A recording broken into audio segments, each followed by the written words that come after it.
BMC समेत महाराष्ट्र के 29 नगर निगमों के चुनाव नतीजे आज आ गए हैं।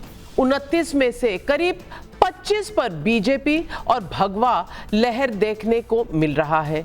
जश्न की ये तस्वीरें बता रही हैं कि बीजेपी और शिवसेना शिंदे गठबंधन की बम्पर जीत हुई है, जबकि मोदी विरोधी सारे दलों को निराशा ही हाथ लगी है। इस चुनाव में सबसे बड़ा झटका राहुल गांधी को लगा। राहुल गांधी के नेतृत्व में कांग्रेस लोकसभा और विधानसभा के 95 चुनाव हार चुकी है और अगर इन चुनाव को भी जोड़ दिया जाए तो लगभग सेंचुरी पूरी होने वाली है और बहुत तेजी से उस तरफ कांग्रेस बढ़ रही है। इस बार कांग्रेस ने अपने गठबंधन दलों से अलग होकर चुनाव लड़ा, लेकिन हासिल क्या हुआ? कितनी सीटें जीती बीएमसी ने? और 20 से भी कम। साथी दलों के साथ कांग्रेस की नूरा कुश्ती सिर्फ यहीं तक सीमित नहीं है। तमिलनाडु, पश्चिम बंगाल में भी कांग्रेस की अपने साथी दलों के साथ ऐसी ही तकरार जारी है। एक तरफ मुस्लिम वोट जिस पर कांग्रेस डिपेंडेंट थी वो भी बिखरता नजर आ रहा है। दूसरा बड़ा झटका जो है वो उद्धव ठाकरे को लग गया। जिस बीएमसी पर 30 साल से ठाकरे राज था, आज के चुनाव नतीजों के बाद उद्धव ठाकरे का बचा कुचा ये किला भी ढह गया। ठाकरे बंधुओं का साथ आना और मराठी मानूस पर जोर देना भी काम नहीं आया, जबकि असदुद्दीन ओवैसी ने इन चुनावों में अपनी पकड़ मजबूत की है।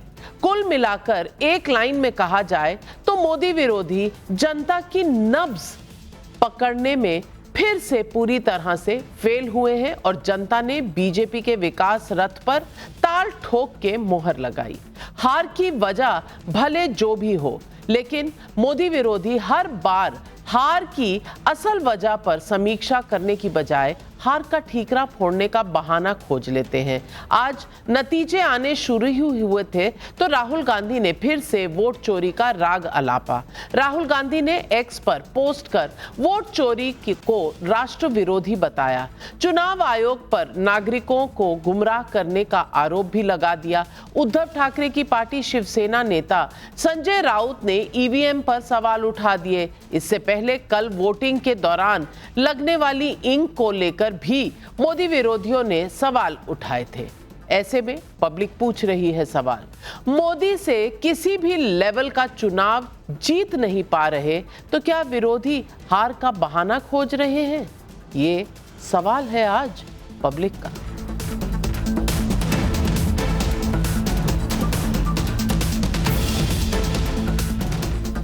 महाराष्ट्र के 29 नगर निगम में से 25 पर जीत दर्ज करना नरेंद्र मोदी के नेतृत्व और बीजेपी सरकार के विकास कार्यों पर जनता की मोहर है। अगर बीएमसी की बात करें तो बीजेपी और शिंदे गठबंधन लीड रोल में है, वहीं ठाकरे भाइयों का गठबंधन 80 सीट के करीब सिमट गया है। कांग्रेस डबल डिजिट के अंकों में बड़ी मुश्किल से पहुंची है, जबकि ओवैसी की पार्टी ने अपनी ठीक ठाक मौजूदगी दर्ज कराई है और यह भी बता दिया कि जो माइनॉरिटी वोट है उसका अब एक और तोड़ है, एक और डेस्टिनेशन है, एक और एजेंडा है। कांग्रेस आखिरी रास्ता नहीं। बीजेपी की बम्पर जीत इस बात पर मोहर लगाती है कि देश के जेनजी ने देश में मोदी और महाराष्ट्र में देवेंद्र फडणवीस सरकार की विकास नीति पर मोहर लगाई है। शानदार जीत पर बीजेपी सांसद और प्रवक्ता सुधांशु त्रिवेदी ने क्या कहा, आप सुनिए। क्या मैं विपक्ष से पूछना चाहता हूं, इंडी गठबंधन का अस्तित्व अब है या नहीं है? इंडी गठबंधन का किला बिल्कुल तार तार होता नजर आ रहा है। ये बेनकाब चेहरे हैं और दाग बड़े गहरे हैं। ये इंडी गठबंधन में दिखाई पड़ रहा है और टूटता तिलिस्म आज सच से भय खाता हूं। हमारी ये शानदार जीत दर्शाती है कि युवा पीढ़ी ने भी बड़े उत्साह के साथ भाजपा और महायुति का पुरजोर समर्थन किया है। हम इसके द्वारा कह सकते हैं कि जेन जी ने ये वीबी के पक्ष में मतदान दिया है। वीबी मतलब विकसित भारत। विकसित भारत के जिस मार्ग पर भारत आगे बढ़ रहा है प्रधानमंत्री जी के नेतृत्व में, और श्री देवेंद्र फडणवीस जी महाराष्ट्र में उसका नेतृत्व कर रहे हैं, मुझे लगता है कि जेन जी ने उस दिशा में हमें पुरजोर समर्थन देकर और शक्ति प्रदान की है। नरेंद्र मोदी की विकास नीति पर देश की जनता के साथ दुनिया की बड़ी एजेंसियों भी मुहर लगा रही हैं। भारत की इकोनॉमी को राहुल गांधी डेड बता रहे थे, लेकिन भारत की इकोनॉमी पर अंतर्राष्ट्रीय मुद्रा कोष यानी कि आईएमएफ ने अनुमान जताया है कि भारत की अर्थव्यवस्था में बढ़ोतरी जारी रहेगी। आईएमएफ के संचार विभाग की निदेशक जूली कोजैक ने कहा कि भारत दुनिया के लिए एक प्रमुख विकास इंजन है। मतलब साफ है, नरेंद्र मोदी के विकास मॉडल को देश की जनता तो मान ही रही है, दुनिया भी मोदी का लोहा मान रही है। लेकिन नरेंद्र मोदी के विरोधी क्या कर रहे हैं? हार का विलाप करते करते हार का बहाना खोज रहे हैं। इस चुनाव नतीजों को लेकर भी जिस बात का डर था, आखिर वही हुआ। वोटिंग के समय लगाई जाने वाली इंक पर ठीकरा फोड़ दिया गया और फिर रिजल्ट वाले दिन राहुल गांधी से लेकर उद्धव सेना तक एक बार फिर वोट चोरी का राग अलापने लगे। सुनिए उद्धव गुट के नेताओं ने क्या कहा और बीजेपी ने राहुल गांधी को क्या जवाब दिया। मुंबई में मतगणना जिस तरह से शुरू है, पूरे निर्णय नतीजे आने के लिए रात के 12 बजेंगे, रात को 12 बजे। जो आंकड़े सामने आ रहे हैं वो झूठे हैं, भ्रम जो चल रहा है ना अभी, बीजेपी जीत गई, शिंदे जीत गया, ये जीत गया, ये नहीं है। अभी बीजेपी के और शिंदे के आंकड़े धीरे धीरे कम होते जाएंगे। हाँ, अभी भी ईवीएम पर अभी भी गड़बड़ है, और गड़बड़ कल भी थी वोटिंग के समय, और अब काउंटिंग के समय भी ईवीएम में गड़बड़ है। राहुल गांधी जी ने अपना पुराना राग नई तरीके से अलापना शुरू किया है।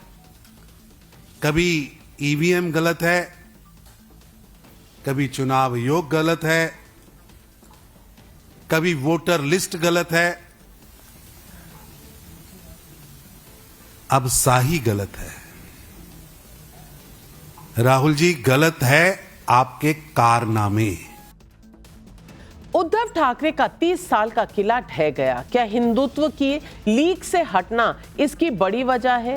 क्या सनातन और हिंदुत्व को गाली देने वाले दलों के साथ लेना और उठना बैठना भी हार की वजह है? उद्धव ठाकरे जनता की नब्ज को समझ नहीं पाए, लेकिन क्या अब मोदी विरोधियों को समझ आने लग गया है कि हिंदुत्व को दरकिनार कर चुनाव जीतना आसान ही नहीं, शायद नामुमकिन है? खासकर पश्चिम बंगाल में ममता बनर्जी को लेकर ये सवाल पूछे जा रहे हैं। आज ममता बनर्जी ने सिलीगुड़ी में महाकाल मंदिर की नींव रखी। कुछ दिन पहले ममता बनर्जी ने कोलकाता में दुर्गा आंगन की आधारशिला रखी। यूपी में अगले साल चुनाव है। अखिलेश यादव आज भुवनेश्वर में जगन्नाथ मंदिर में दर्शन करने गए। कुछ दिन पहले खबर आई थी कि राहुल गांधी राम मंदिर का दौरा करेंगे। आज सिलीगुड़ी में महाकाल मंदिर की नींव रखने के मौके पर ममता बनर्जी ने क्या कहा और जगन्नाथ मंदिर पहुंचे अखिलेश यादव ने क्या कहा, सुनिए। जय महाकाल, हे महाकाल, हे भैरव, हर हर महादेव, रक्षा करो महादेव, हर हर महादेव, रक्षा करो महादेव, हर हर महाकाल, रक्षा करो महाकाल।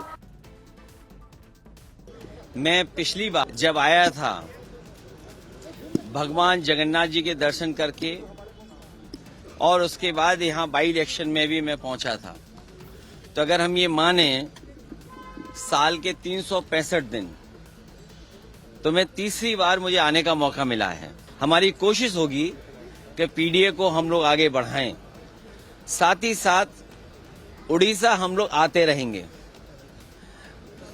बीजेपी से जो लड़ने वाले दल हैं, बीजेपी जब पूरे देश में एक्सपोज होगी तब दिल्ली से हटेगी। आमचा जो कार्याचा आत्मा आहे, आमचा जो विचारांचा आत्मा आहे हा हिंदुत्ववाद आहे. हिंदुत्ववादी आम्ही आहोतच, याबद्दल आम्हाला अतिशय अभिमान आहे. आणि या हिंदुत्ववादाच्या माध्यमातनं खऱ्या अर्थानं हिंदुत्व आणि विकास यांना वेगळं करता येणार नाही. सबकी गिनती जारी है, कौन कितनी बार किस मंदिर में गया. इन चुनावों में सबसे ज्यादा चर्चा असदुद्दीन ओवैसी की पार्टी AIMIM के प्रदर्शन को लेकर है. अहिल्या नगर और चंद्रपुर नगर निगम चुनावों में पार्टी ने अपनी मौजूदगी दर्ज कराई है. मुंबई, नांदेड़ समेत कई मुस्लिम बहुल इलाकों में AIMIM ने जलवा दिखाया है. ओवैसी की पार्टी की बढ़ती साख सिर्फ नगर निगम चुनाव तक सीमित नहीं रही. आगे चलकर इसका असर बंगाल, यूपी में होने वाले विधानसभा चुनावों में भी दिख सकता है और आहट अभी से शुरू हो गई है.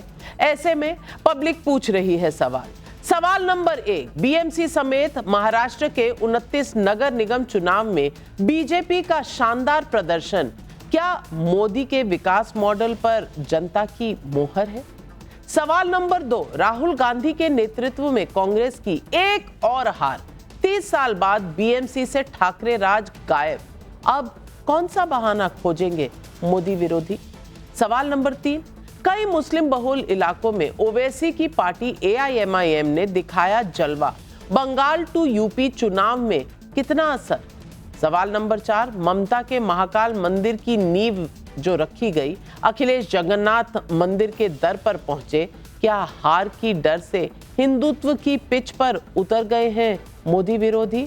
ये सवाल आज पब्लिक पूछ रही है और इन सवालों का जवाब देने के लिए आज हमारे साथ जुड़ रहे हैं बीजेपी के राष्ट्रीय प्रवक्ता सिद्धार्थ यादव, सुहेल सेठ कॉलमनिस्ट मार्केटिंग गुरु हैं, डॉक्टर अजीज खान साहब राष्ट्रीय प्रवक्ता समाजवादी पार्टी के, साजिद सुपारीवाला नेता हैं शिवसेना उद्धव ठाकरे गुट के, तौसीफ अहमद खान लॉयर भी हैं, राजनीतिक विशेषज्ञ भी हैं, तृणमूल कांग्रेस को सपोर्ट करते हैं, कोलकाता से हमारे साथ जुड़ रहे हैं. लेकिन मेरा पहला सवाल अश्विनी कुमार मिश्रा कांग्रेस के नेता को जाता है.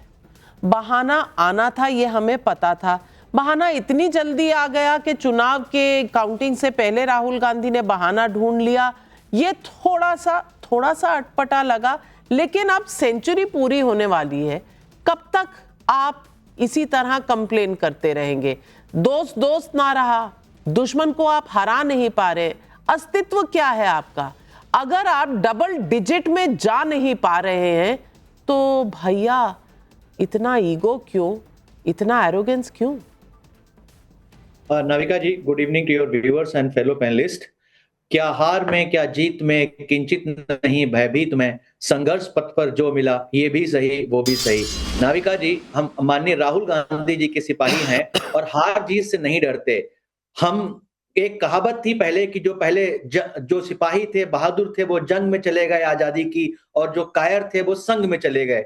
यही आज भी चरितार्थ हो रहा है. हम लोग उस पार्टी से बिलोंग करते हैं, उस पार्टी की लीडरशिप से हैं जिन्होंने देश के लिए अपना खून बहाया, ना कि उन लोगों से जो देश की मुखबिरी करते रहे. खैर, विशेष चिंता का यह है नाविका जी, जब देश के प्रबुद्ध लोग, जब देश की प्रबुद्ध लोगों को यह लगने लगे कि राहुल गांधी जी जो आवाज उठा रहे हैं वोट चोरी की, राहुल गांधी जी बोलते हैं वोट चोरी एक देशद्रोह की श्रेणी में आता है और ये गलत लगने लगे. क्या आपको नहीं लगता नाविका जी, जो संस्था वोट चोरी कराती है, वोट चोरी में सपोर्ट करती है किसी भी पार्टी को, वो क्या देशद्रोही की श्रेणी में नहीं आना चाहिए? मेरे हिसाब से बिल्कुल आना चाहिए. अगर ये वोट चोरी का विषय है तो उसको देशद्रोह से बड़ा गुनाह माना जाना चाहिए. रही बात चुनाव हाईजैक करने की, महाराष्ट्र में चुनाव चोरी की, हमने बहुत बार देखा है. महाराष्ट्र में भी हमने देखा कैसे चुनाव चोरी किया गया. अगर फेयर प्ले ग्राउंड नहीं होगा, अगर आप पहले से ही डिसाइड कर लेंगे कि हमको कितनी सीटें मिलने वाली हैं, किसको कितने वोट मिलेंगे, आपका इलेक्शन कमीशन कल्लूट करेगा आपके साथ में, तो इलेक्शन ही जब नहीं बचेगा नाविका जी, तो डेमोक्रेसी का महत्व क्या रह जाएगा? डेमोक्रेसी की बेसिक यूनिट होती है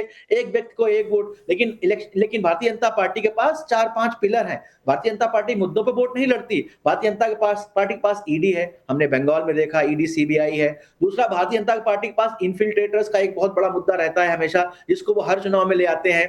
तीसरा, अगर कुछ ना चले तो कहीं ना कहीं ये मुद्दे जनता मान रही है ना अश्विनी जी। जनता जो मुद्दे माने, जनता ही बॉस होती है, आपकी भी उनकी भी। जनता जब तक चाहेगी बंदा वहां रहेगा, नहीं तो नहीं रह सकता ना अश्विनी जी। अब ये सवाल आप उठाते हैं, आपकी पार्टी का भी जलवा था, बहुत दशकों तक जलवा था, तब पार्टी कुछ करती थी, कहीं खड़ी होती थी, कुछ मुद्दे पर जनता को भाती थी, इसीलिए खड़ी है। लेकिन सिर्फ जनता को दोष देना, सिर्फ पूरे एडमिनिस्ट्रेशन को दोष देना, कभी ईवीएम को, आपके तो बहाने भी एक से नहीं है। उद्धव ठाकरे कह रहे ईवीएम गलत था, आप कह रहे हैं बाकी चीजें गलत है, वोट ही चोरी हो गया। सवाल ये तय कर लीजिए ना कि गलत क्या है, फिर उसको दुरुस्त किया जाए। लेकिन सिद्धार्थ यादव जी, मेरा आपसे सवाल है, एक सवाल है कि आपको बहुत बहुत बधाई कि आपने जीत तो दर्ज कर दी और बड़े मार्जिन से जीत दर्ज करी और पूरे महाराष्ट्र में कई नगर निगमों में जीत दर्ज करी, इसमें कहीं कोई दो राय नहीं है। लेकिन एक सवाल तो पूछा जाएगा कि जो स्याही थी वो तो हमारे रिपोर्टर्स ने भी लगाकर जब मिटाई तो वो मिट गई, ये सवाल तो रहेगा और ये पूछा भी जाएगा, खास करके उस वक्त जब इतना बड़ा कंट्रोवर्सी वोट चोरी का चल रहा है। कम से कम तब पूरी एहतियात से इलेक्शन होना चाहिए। तो फिर कहीं ना कहीं मिठाई में थोड़ा सा काली मिर्च लोग डालेंगे ही ना, इसका मौका ही क्यों दिया जाता है? नाविका जी नमस्कार और आपके सभी दर्शकों को नमस्कार। सबसे पहले तो महाराष्ट्र के निकाय चुनाव में जिन भी जनता जनार्दन ने, देवतुल्य जनता ने मतदान दिया है और भारतीय जनता पार्टी को इतनी बड़ी जीत दिलाई है, मैं सबका हाथ जोड़ करके बहुत धन्यवाद करता हूं। और जिनने विकास को चुना है, महाराष्ट्र के लिए एक अच्छे भविष्य को चुना है, मैं उन सबका आभार प्रकट करता हूं। अभी कांग्रेस पार्टी के हमारे साथी प्रवक्ता बैठे हुए थे, वो कहते संघर्ष पथ पे जो मिला ये भी सही वो भी सही, पर आप तो सब कुछ गलत कर रहे हैं ना।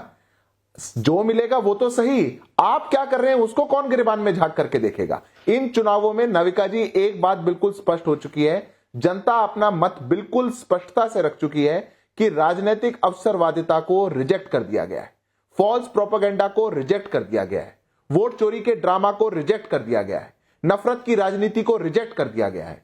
पुंगी इनकी बजा दी गई है। ये लोग निकले थे पुंगी बजाने के लिए, किसी की पुंगी इनकी बजा दी गई है, क्योंकि आज महाराष्ट्र की जनता ने निकाय चुनाव में बता दिया है कि जो विकास की बात करेगा, जो महाराष्ट्र के भविष्य की बात करेगा, जो डिलीवर कर सकता है, जो ग्राउंड पे जाकर के काम कर सकता है, जो मुद्दों को समझ सकता है, हमको उसको जाकर के वोट देना है। यह पहला विषय है। दूसरी बात, आपने पूछा कि चुनावों में स्याही को लेकर के कुछ कंट्रोवर्सी हुई, क्या हुई। मैं कहता हूं हम भी एक पॉलिटिकल पार्टी हैं, आप मीडिया से हैं, सब पॉलिटिकल पार्टियां हैं, सबको सजग रहना चाहिए, सबको बिल्कुल अलर्ट मोड में रहना चाहिए और कहीं भी किसी प्रकार की कंट्रोवर्सी नहीं होनी चाहिए। पर क्या कंट्रोवर्सी है, यह प्रश्न है हमारा। क्या आप केवल वोट चोरी का एक ढकोसला बजा करके चलेंगे और आप झूठी बात को आगे बढ़ा करके चलेंगे और आप एक बात कहेंगे जिसमें कंट्रोवर्सी नहीं होगी उसको भी कंट्रोवर्सी बनाने की कोशिश करेंगे, जनता ऐसा ही परिणाम देती रहेगी। अरे हर बूथ में आपका बीएलए मौजूद है, हर बूथ के अंदर आप हर बूथ में चुनाव लड़ रहे हैं, जहां भी वोटिंग की जा रही है वोटिंग एजेंट आपका मौजूद है, जहां स्याही लगी या जहां पर ईवीएम मौजूद है, जहां वीवीपैट मौजूद होगा वहां आपका एजेंट भी तो मौजूद है। समस्या कुछ और है नाविका जी, समस्या ये है कि जब रोने धोने की आदत पड़ जाए। अश्विनी जी एक एक करके जनता पर इतना जुल्म नहीं करिए, जनता पर इतना जुल्म मत करिए कि वो सुन ही ना पाए, समझ ही ना पाए। एक एक करके हाँ, जनता इनकी बात और कहीं तो सुन नहीं रही, आप इनको यहीं बुलवा लीजिएगा। मैं केवल एक आग्रह कर रहा हूं, जब देश की जनता अपना मत देती है उसको ससम्मान स्वीकार करिए। जनता ने आपके झूठे प्रोपेगेंडा को रिजेक्ट करने का काम किया है, इतनी बड़ी ऐतिहासिक जीत हमको देने का काम किया है। आप कारण खोजना चाहते हैं, हमने हर नगर निकाय चुनाव के लिए एक अलग मैनिफेस्टो निकाला था। हमारी जो कैंपेन कमेटी वहां काम कर रही थी, हमने स्थानीय मुद्दों को उठाया था, हमने उसकी डिलीवरी की डेडलाइंस दी थी, हमने यह साबित करके दिखाया कि अगर आप यहां पर विकास को चुनेंगे, भाजपा को चुनेंगे, एनडीए को चुनेंगे तो आपके यहां पर एक परिवर्तन आ सकता है। यह है मूल मुद्दे। और आपने क्या किया, आप लोग अपनी लड़ाई से फुर्सत में नहीं पाएंगे, आप लोग झूठे प्रोपेगेंडा से फुर्सत में नहीं पाएंगे और रोना धोना करते रहेंगे। अब ईडी बंगाल में गई पर आपको लग रहा है कि महाराष्ट्र में ईडी से वोट हो रहा है। अरे इस बुद्धि को कहां लेकर के जाएंगे। कौन सी बात को लेकर के सवाल जाएंगे? सही है। मेरा तो विनम्र अश्विनी आग्रह मिश्रा था। जी और जवाब मैं दीजिए, जनता क्योंकि का अश्विनी धन्यवाद मिश्रा करते जी, हैं। जो माइनॉरिटी वोट आप समझते थे कि आपकी मिल्कियत है, वो आपके पास नहीं रहा। आपके जो दोस्त आपके साथ आए थे, उनको आपने यूज किया।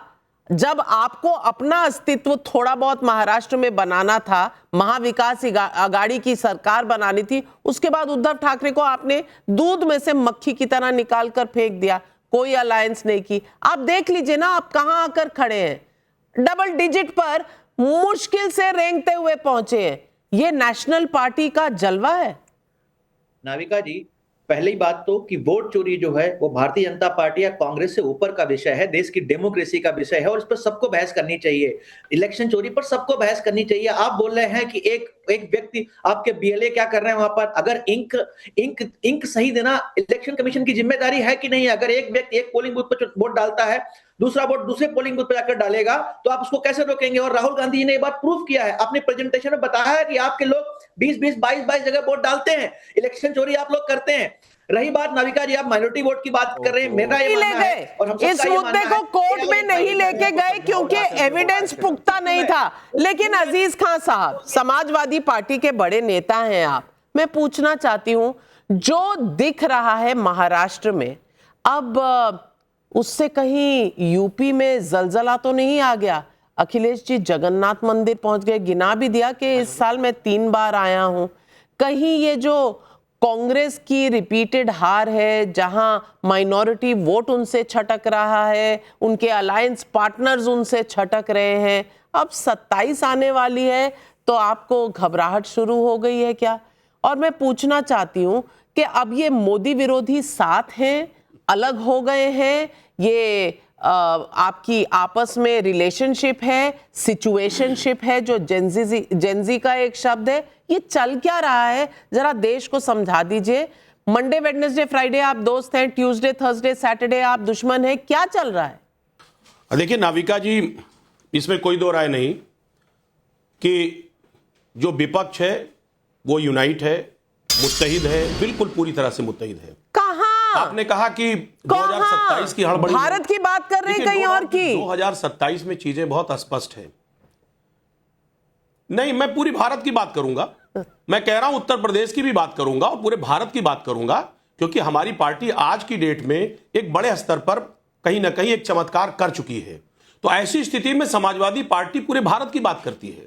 और रही बात अभी चुनाव की और बीएमसी की चुनाव जो हुआ है उस पर अगर मैं चर्चा करूं तो मैं एक बात बता रहा हूं कि जो इस वक्त ट्रेंड चल रहा है, आप दिल्ली में ले लें, हरियाणा में ले लें, बिहार में ले लें, जो ट्रेंड हुआ चुनाव का, जिस तरह इलेक्शन हो रहा है, जिस तरह तमाम तरीके की चीजें आ रही हैं, चाहे वो ईवीएम की बात आ रही हो, चाहे वो चुनाव आयोग की बात आ रही हो, नाम कटने की बात आ रही हो, स्याही की बात आ रही हो। मैं एक बात आपको बताऊं नाविका जी, जो लोकतंत्र, ये जो चुनाव है ना, ये एक पर्व होता है और इसको पर्व की तरह लेना चाहिए, ये निष्पक्ष होना चाहिए।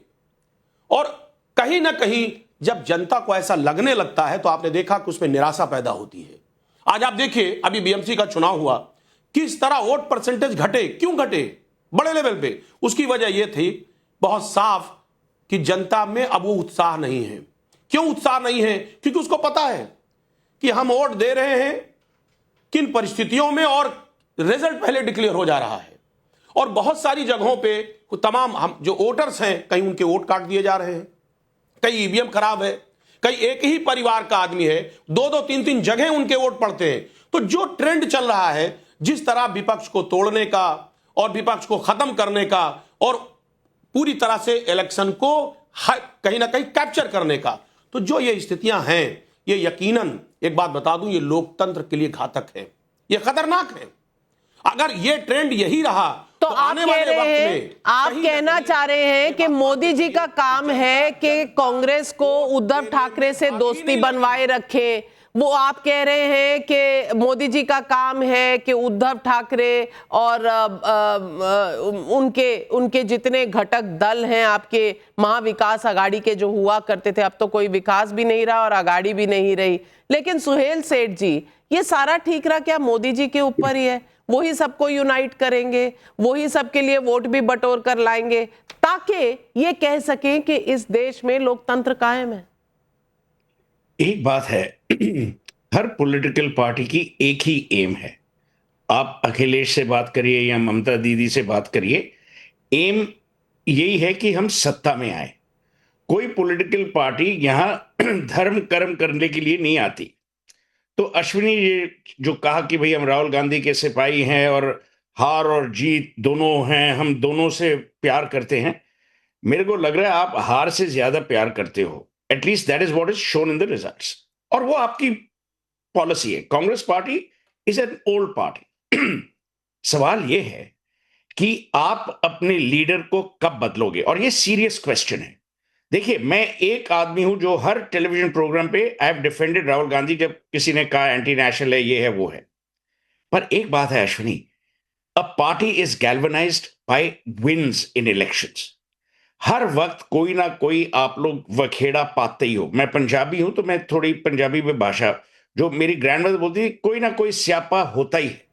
या ईवीएम गलत है, या इलेक्शन कमिश्नर चोर है, या महाराष्ट्र में चोरी होती है, जो भी है। लोग अब परेशान हो गए हैं कि भाई अगर जीत हो तो राहुल गांधी की जीत है, अगर हार हो तो खरगे की हार है या अश्विनी की हार है। आप चाहते क्या हो? और ये क्या नरेंद्र मोदी और अमित शाह की ड्यूटी है कि वो रोज खान मार्केट जाएं और एक ऑपोजिशन को खरीदने की कोशिश करें या एक ऑपोजिशन को पैदा करने की कोशिश करें? उनकी ड्यूटी ये नहीं है। और आप जो नरेंद्र मोदी पे या किसी पे भी इल्जाम लगा रहे हो कि डेमोक्रेसी उन्होंने खतरे में की है, आप लोगों ने डेमोक्रेसी खतरे में की है। मैं इस देश का वासी हूं और मैं आपको कहता हूं कि मैं कांग्रेस को ब्लेम करता हूं कि आप में क्षमता है, आप में स्ट्रेंथ है, आप में हिस्ट्री है, और फिर भी आप जीतना नहीं चाहते क्योंकि आप अपने लीडर को बदलना नहीं चाहते, क्योंकि यह परिवार पार्टी है। यह पार्टी एक एक्सीलेंट पार्टी थी, और हर वक्त हारने के बाद आप यह बोलते हो कि भाई नरेंद्र मोदी ने डेमोक्रेसी को खतरे में किया। फिर अगर यही है तो फिर कर्नाटका में आप नई पार्टी में रहो, रेवंत रेड्डी को बोलो कि तेलंगाना में रिजाइन कर दे। भाई दोनों हाथों से आप घी खा रहे हैं और फिर बोल रहे कि भाई नरेंद्र मोदी और अमित शाह ने डेमोक्रेसी को खतरे में किया। एक बात मैं और कहूंगा बिफोर आई कंक्लूड, यह किसी का कहना नहीं है अश्विनी कि राहुल गांधी ने गलत किया या सही किया। हमारी औकात भी नहीं है, it's not my business to say. पर मैं आपको एक बात बोलता हूं जो आम इंसान बोल रहा है इस देश का, कि अगर आप बीजेपी को संभालना चाहते हैं तो पहले आप अपने आप को संभालिए। सलमान खान के पिताजी सलीम खान ने एक बहुत बढ़िया लाइन लिखी थी बहुत साल पहले, आप शायद पैदा भी नहीं हुए थे अश्विनी। उन्होंने कहा था, आदमी पहाड़ियों की ऊंचाइयों से गिर के अपने आप को संभाल सकता है, पर अगर वो अपने आप में गिर जाए वो कभी नहीं संभल सकता। अपनी नजरों से गिर जाए। हाँ, कांग्रेस को खुद इंट्रोस्पेक्शन करनी होगी।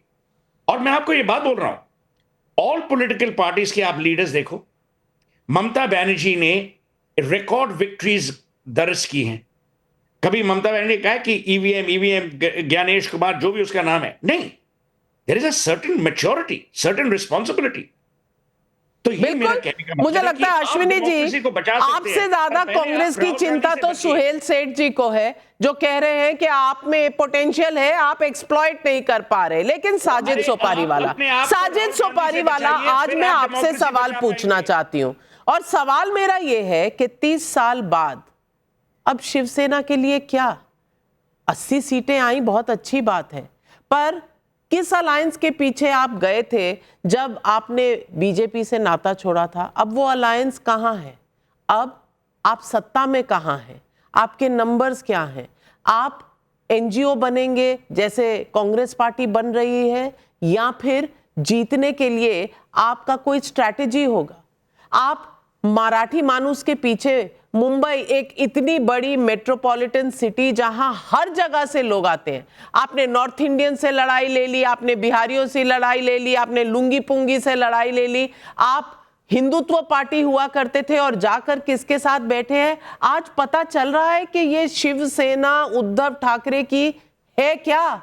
किस चीज के लिए खड़ी होती है? सवाल लोग पूछ रहे हैं, इसीलिए नंबर बता रहे हैं दास्ताने शिवसेना। कई बार क्या होता है कि सबसे पहली बात लोग जो है वो भूल जाते हैं कि ये बीएमसी के इलेक्शंस है, ना कि असेंबली इलेक्शंस है और ना कि ये पार्लियामेंट के हैं। ये वार्ड वाइज रहते हैं और इसके अंदर जो है बहुत सारी स्ट्रैटेजीज रहती है। वोट चोरी वगैरह तो हो ही रही है, इसके सबूत तो आपके पास भी है। आपने खुद बताया कि आपके रिपोर्टर्स ने भी ट्राई किया तो इंक निकल गई। इंक निकलने के बाद वो सेम बूथ पर तो जाके वोट नहीं करता है, किसी और बूथ पर जाता है। चलो हम वोट चोरी को अगर थोड़ी देर के लिए साइड पर भी रखते हैं तो हम एक बात कहना चाहते हैं कि अगर हम 83 तक पहुंचे, इनकी पूरी गवर्नमेंट है, इन्होंने सारा एड़ी चोटी का जोर लगा दिया, साम दाम दंड भेद सब यूज कर दिया।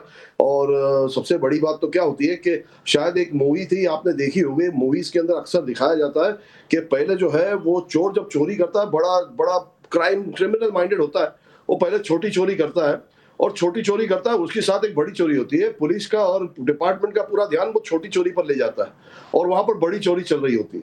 बस मैं यही कहना चाहता हूं बंद लफ्जों में कि बीजेपी ने इसी तरह किया है, लोगों को छोटी तरफ ध्यान करके बड़ा हाथ मार लिया है। और ये जो हमने फिर भी फाइट किया है, हम 82-83 के करीब, और अभी तो कुछ रिजल्ट बाकी भी है। जब आपके सामने सारे रिजल्ट आ जाएंगे तो आपको पता चलेगा कि इतनी तकलीफों के बावजूद भी मराठी मानुस ने हमको वोट किया है, तब जाके हम यहाँ पहुंचे। रही बात, हमने किसी रिलीजन या किसी भी जाति धर्म का अपमान नहीं किया, किसी लैंग्वेज का अपमान नहीं किया, हमने सिर्फ मराठी की अस्मिता की बात की है। हमने बाला साहेब ठाकरे के ही सिद्धांतों पर चले हैं कि जो भी महाराष्ट्र में रहता है, जो भी महाराष्ट्र में रह के महाराष्ट्र की चिंता करता है, वो पैदाइश ही वो मराठी ही है, चाहे वो किसी भी धर्म जाति का हो। अगर वो मराठी की रिस्पेक्ट करता है, महाराष्ट्र और मुंबई से प्रेम करता है, मुंबई हमारी माँ है, हम यहाँ आकर अपने रोजी रोटी कमाने के लिए आते हैं, हम यहाँ पर पैदा हुए, हमारी कर्म भूमि, हमारी जन्मभूमि मुंबई है, तो हम मुंबई को, हम ये चाहते हैं कि मुंबई की रिस्पेक्ट की जाए, हम ये चाहते हैं कि मुंबई महाराष्ट्र का हिस्सा है। मुंबई की रिस्पेक्ट नहीं करता? और अगर मराठी मानुस दिल्ली में आता है, बंगाल में जाता है, बिहार में जाता है, तो क्या उसकी रिस्पेक्ट चली जाती है? मैं इस बात को नहीं मानती। भारत का निवासी कहीं भी जाए, वो मराठी हो, वो तमिल हो, वो कन्नड़ा बोलने वाला हो, वो बिहारी हो, वो यूपी से हो, हर किसी की हर जगह जगह है। हम सब एक दूसरे के दिल में रहने चाहिए। लेकिन सिद्धार्थ यादव, आप ये देख रहे हैं 80-82 पर आकर खुश है। ये राहुल गांधी का असर होने लग गया है। कह रहे हैं कि देखो हम यहां तक तो पहुंच गए। और दिल बहलाने के लिए गालिब ये भी ख्याल अच्छा है कि यही ठीक है। और जिस दोस्त को छोड़ा, कम से कम वो 20-22 सीटें लाया था, जिस दोस्त को साथ लिया वो तो 9 सीटों में सिमट गया। अब इसको क्या कहेंगे? स्ट्रैटेजी? देखिए नाविका जी, मैं तो ईश्वर से ये प्रार्थना करता हूं इनकी ये खुशी बनी रहे, ये हमेशा ऐसे ही खुश रहें, ऐसी खुशी मनाते रहें, हर चुनाव आए, हर चुनाव को हारें।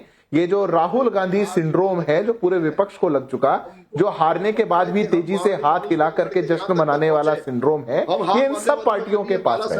लगभग 100 चुनाव राहुल गांधी के नेतृत्व में कांग्रेस पार्टी हार गई है। जहां राहुल गांधी छू देते हैं, पहले वो कहानियों में पढ़ते थे ना कि छू दिया तो पीतल भी सोना हो जाता है। राहुल गांधी किसी चीज को छू देते हैं, वो जीत हार में बदल जाती है। इनकी ये स्थिति है, पर ये फिर भी राहुल गांधी के साथ गले से गला मिला करके सब लोग चुनाव लड़ना चाहते हैं। पर मैं जो इनकी बात रही, मैं उस बात पर एक जवाब देना चाहता हूं। देखिए, इनकी बात अभी आपको कोई नहीं सुन रहा, मान्यवर, आपको जनता में कोई नहीं सुन रहा, टीवी पे आकर के लगातार बोलने से क्या फायदा होगा?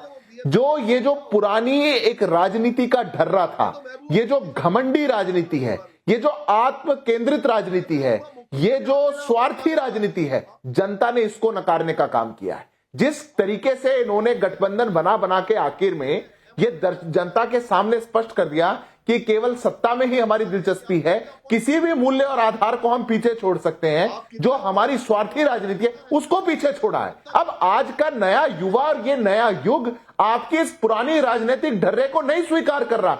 ये जिस प्रकार का झूठा प्रपंच, जिस प्रकार की एक फियर मॉन्गरिंग, जिस प्रकार का झूठे नारे देकर के आप जनता का वोट लिया करते थे, अब जनता ने इस विचार और इस सोच की राजनीति को कूड़ेदान में फेंकने का काम कर दिया है। जनता कह रही है हमको चाहिए विकास, जनता कह रही है मराठी मानुष आगे बढ़ना चाहता है। जनता कह रही है महाराष्ट्र नंबर 1 बनना चाहता है, जनता कह रही है महाराष्ट्र खुद जाना चाहता है, $1 ट्रिलियन इकोनॉमी बनना चाहता है। ये बातें अब आप नहीं समझ पाएंगे तो जनता के दिल में नहीं उतर पाएंगे। जनता कह रही है झूठा वादा मत करिए, डिलीवरी करके सिद्धार्थ यादव जी बड़े मजे ले लेकर जेनजी का नाम ले रहे हैं। राहुल गांधी को जेनजी पर बड़ा भरोसा था, आज जेनजी ने बीजेपी को जिता दिया है, तो सिद्धार्थ यादव जी चुटकियां लेने से घबरा नहीं रहे, बार बार जेनजी का चुटकी ले रहे हैं। आज पब्लिक भी पूछ रही है, संदीप भारद्वाज इंदौर एमपी से पूछ रहे हैं, मोदी विरोधी हार की समीक्षा करने की बजाय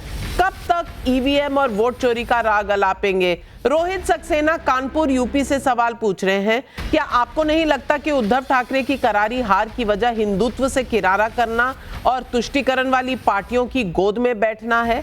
विकास कुमार पटना से पूछ रहे हैं, मोदी के साथ हिंदुत्व एकजुट होकर खड़ा है, क्या हार के डर से अब विरोधी मंदिर मंदिर जप रहे हैं।